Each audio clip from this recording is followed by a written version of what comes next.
I've heard this lecture of yours before, and you seem always to hit the nail on the head over and over again, subhanallah.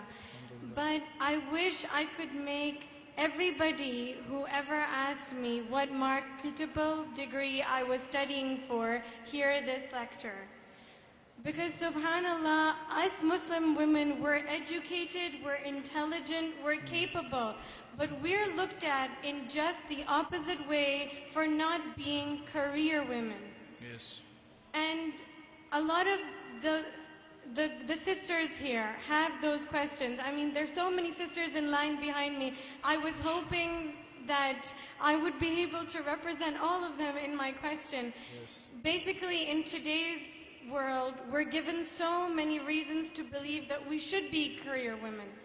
They say that Khadija, for instance, radiallahu anha, was a woman who worked. She was a businesswoman.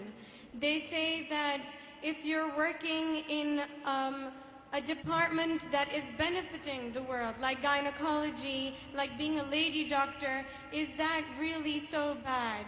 They say that if a woman is given exceptional ability, like brilliance in mathematics, for example, is your God trying to cripple you by giving you an ability and yet not letting you use it to benefit the world?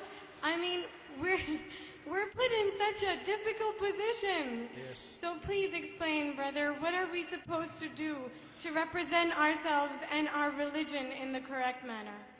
MashaAllah. You know, I'm tempted to say, ask Dr. Zakir. I think I will try and answer this question, sister. It's a very, what can I say, what a fantastic question. Jazakallah khair. And I can feel that, you know, I can feel that sort of frustration that you have. You know, I want to reply to this, first of all, with an experience I have of someone I met. This is a sister I met who is a doctor in UK, and she came to me asking me to please help her find a husband. She said to me, this is what she said to me. She said, I see so many sisters, and this is really a problem in England. I see so many sisters, they have studied and they have got their qualifications and they have achieved all of these things, and they reach an age where they are now desperate to get married. Yet no one seems to be ready to marry them. And she said, I don't want to end up like the doctor, the non-Muslim doctor in my department, who is very qualified. She's a highly qualified gynecologist, specialist in her field, well respected. Yet, and she said, I don't mean this to be rude to her, but she is a miserable, you know, woman. She has, you know, you can see she's so frustrated. She hasn't really had a chance to live her life as a woman, as a mother. And I can feel that she's frustrated by that. And she's like an empty shell, as qualified as she is. This is the issue. She said, I don't want to be like that. I don't want to end up like her. And so this is something we have to understand. That Allah subhanahu wa ta'ala has given woman a nature.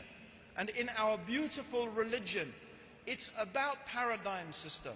It's about how we should behave as Muslims, what we should teach our children, what we should teach our daughters, the environment that we should encourage them. As Muslims, we should be putting out the positive message, how positive and important and honorable it is to be a mother, how positive and honorable and important it is to be a good wife, how positive and important and honorable it is in the sight of Allah. And Muslim society should honor the women who take that role of motherhood, of being wives, of being good daughters, and they should elevate them and honor them. Khadija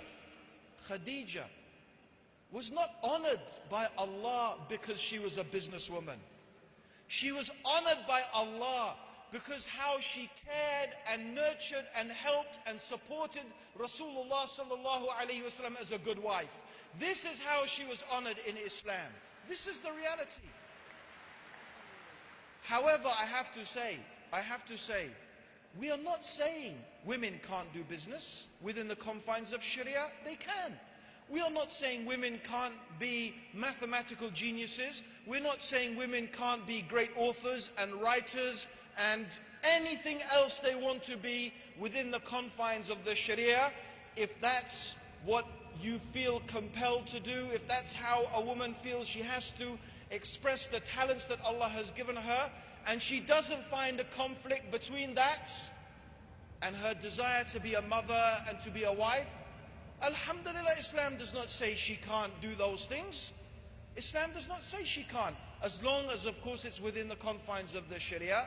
But that's just not what we are asking women to do. We're not saying, oh, you women, you have to be like this, you have to have a career, you have to be this shining star, you have to be... No. Islam is not saying and pushing you to be like that. If you want to, Alhamdulillah, within the confines of Islam you can. But that's, you should feel honored. You must feel honored. And we, all of us, must honor women and make them feel honored. Subhanallah. I tell my wife, my brothers and sisters, can you imagine? And I just don't say this for me. I say this for any of the du'at who are traveling, whether it's Zakir or Sheikh Salim or Yusuf, or his wife is here with him this time, not always. Can you imagine our wives staying at home, and they don't have maids like you have maids here, by the way. They don't have families to help you and support you. When I go, my wife is alone with the kids. She has to go shopping. She has to do everything. And I'm away giving talks and lectures. It's very, very hard. You can't imagine.